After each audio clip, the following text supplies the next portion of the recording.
Hi everybody, I am starting you off on a very foundational topic called homeostasis. It comes from the Chapter 1 information in your textbook, and I highly recommend you either print or download a copy of my course pack. The Bio 210 course pack starts off on page 2 with homeostasis. So when you hear the word homeostasis, what should come to mind are the word roots here. The prefix or the first word root, homeo, means same. Stasis means standing, so technically this word means same standing or standing still. Now, in terms of biology, this term means the maintenance or our ability to maintain a stable internal environment. Kind of what you see in the picture below, the person standing on a seesaw in the middle, and we're looking for a balance here in the body or a dynamic equilibrium. So to put this into context, we can talk about, say, body temperature. You're going to regulate body temperature at a stable number, maybe 98.6 or 97.7. Whatever is normal for you is how you will maintain that value. If you get above that value, you'll sweat to reduce body temperature and bring yourself back to a normal set temperature. Or if you're below that number, you're going to shiver to heat yourself up. So we're looking for a stability here. We're looking for a balanced internal environment, and your body will achieve homeostasis through two mechanisms. Those two mechanisms to maintain homeostasis are negative feedback and positive feedback. The goal is the same with each of these mechanisms, and that is to maintain homeostasis or a stable internal environment, but the way we get there is completely different. So we're going to walk through some examples and learn how negative and positive feedback differ. So let's talk about negative feedback first. The phrase output inhibits input is oftentimes used to describe negative feedback, but I wouldn't memorize this because you've got to have something to hook to it to give it some meaning. The term inhibits, though, kind of catches my eye. In the context here, it means to cancel. You could also say it means to stop. So we're trying to stop or cancel something that's causing a disruption in your body in order to promote homeostasis. So let's talk about this example. If you go outside on a very hot summer day, 110 degrees, your body is going to respond to this because your internal body temperature will heat up. So there is a mechanism here at play, and we're going to work through this together. There is information in your course pack. You can follow me there, or you can write out these answers as we work through. So the stimulus that we're going to look at is what causes the change.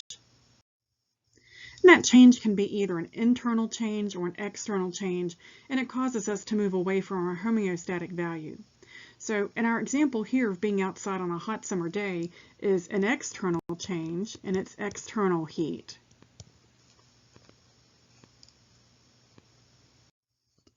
We have sensory receptors scattered around our body. In our skin, we have sensory receptors called thermoreceptors. I think of them as tattletales because when the body gets too hot, they pick up that information and they tell the brain. So the sensory receptor in this particular case tells the brain that we are too hot. Okay, so that's all they can do. They can't make decisions. These sensory receptors don't decide how to fix the problem. They're just tattletales. That's all they do is they tattletale to the brain what's going on. And in this case, it's the fact that we're too hot. The regulatory center is oftentimes our central nervous system. In this case, the brain acts as our regulatory center. I do want to make a note here that the regulatory center may not always be the brain. We have other organs in our bodies that can serve to regulate things, such as your pancreas, for instance, regulates blood sugar levels. So in this example here, we know our central nervous system, which the brain is part of, will make a decision. The brain receives information from those tattletale thermoreceptors, and the brain decides how to fix the problem. So the brain makes a decision to turn on sweat glands.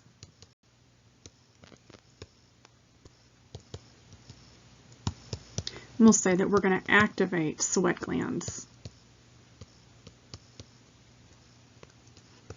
And so you say, well, what do sweat glands have to do with this problem?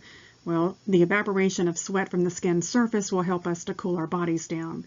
So the sweat glands are going to be part of our solution. There are motor nerves that carry the information from the brain to the effector organs in order to carry out this job. So these motor nerves are just simply the messengers. They don't have any role in making the decision. They simply carry the message from the brain to our sweat glands, and they tell our sweat glands to become activated and to produce some released sweat. Okay, so in this example, the motor nerves carry information to our sweat glands. So we'll just add that to clarify.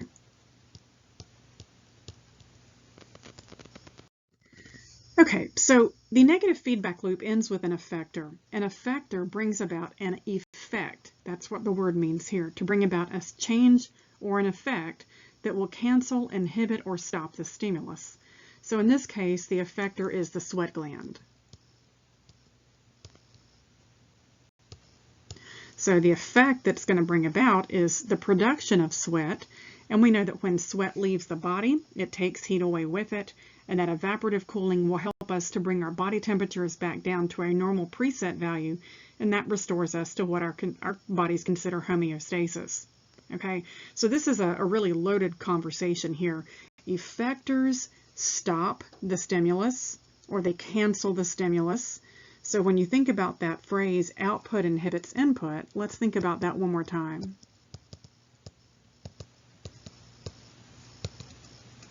You can now rephrase this because the effectors are what we want to do the output, and they cancel or they stop heat or stimulus.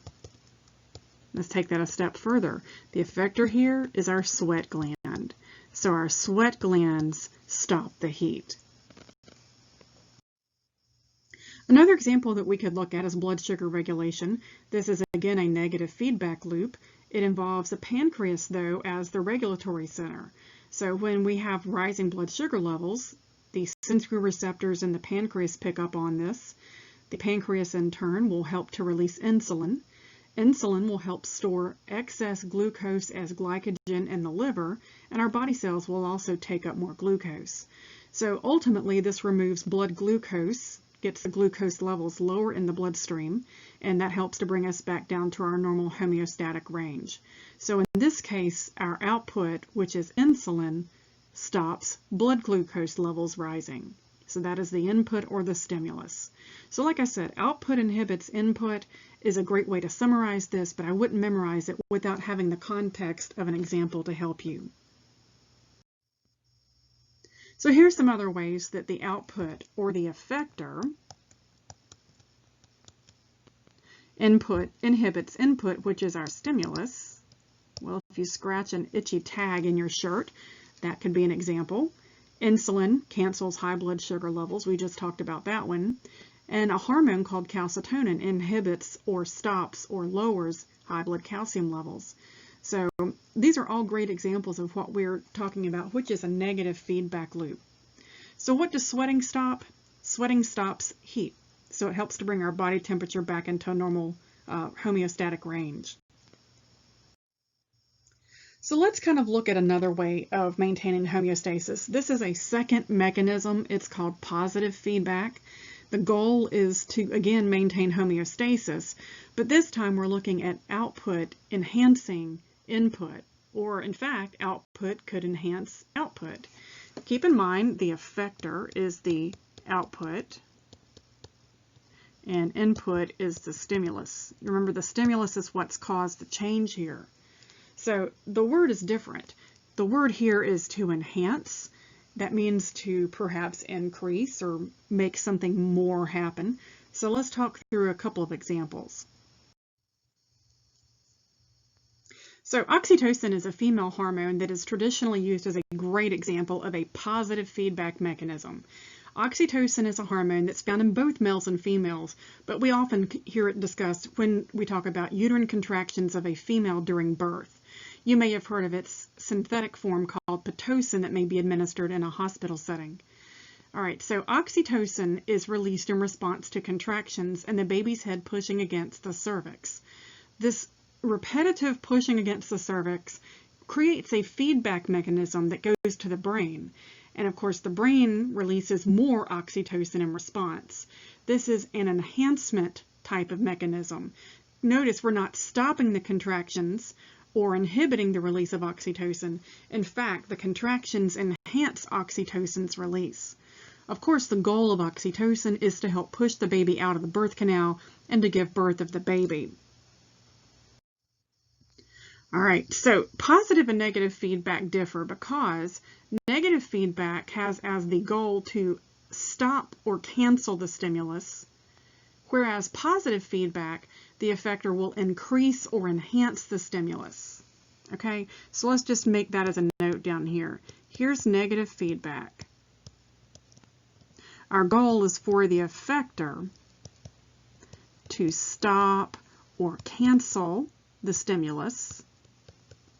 So in other words, we use the example of sweating stopping being hot, or scratching stopping a temporary itch from like a itchy shirt tag.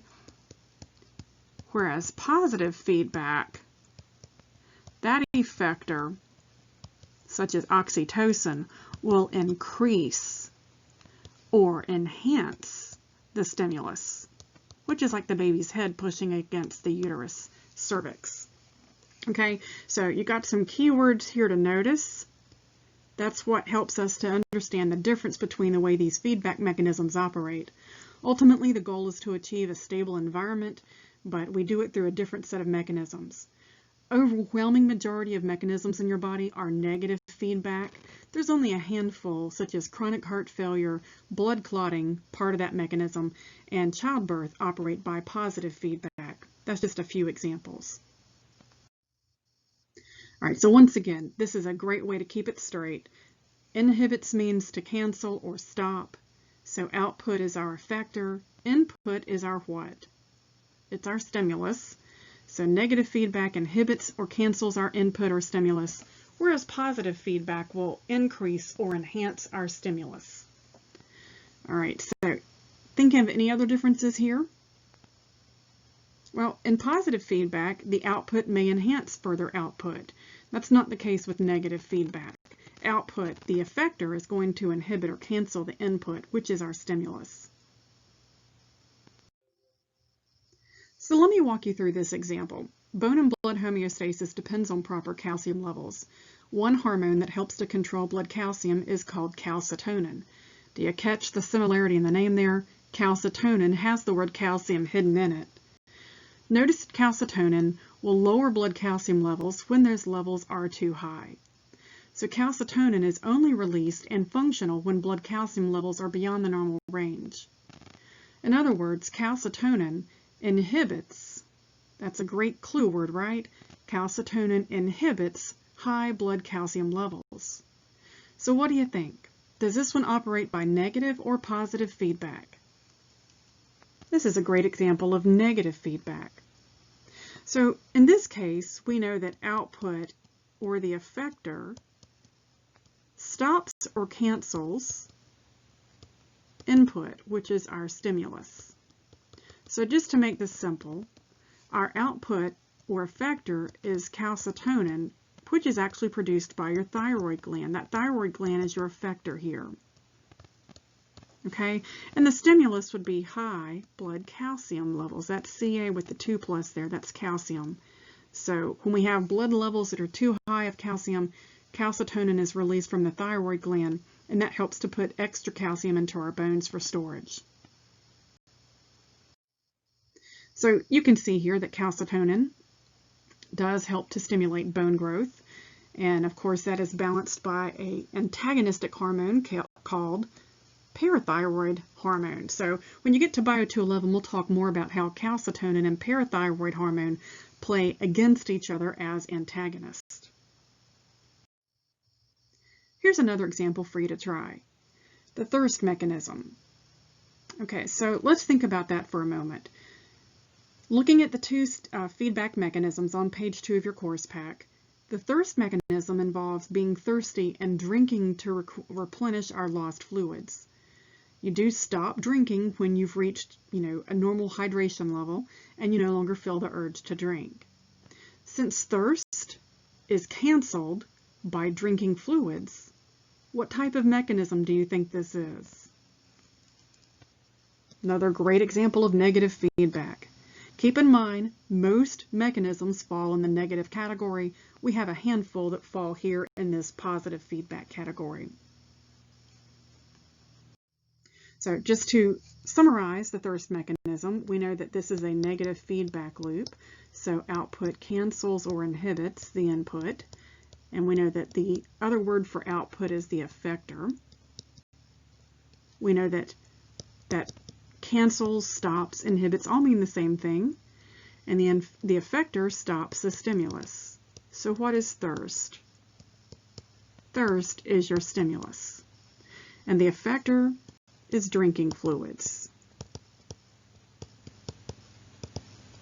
Okay, so this is another great example of a negative feedback mechanism. All right, so if you have your course pack handy, you may want to flip over to page 3 with me for just a moment. There are a set of practice problems there. I don't typically provide answers to those discussion questions, but I'll be more than happy to review them if you send them to me for review. There are multiple choice questions, and those do have answers on the bottom of page 3. So you may want to follow me along to my next PowerPoint. This will begin Chapter 2, which is Basic Chemistry.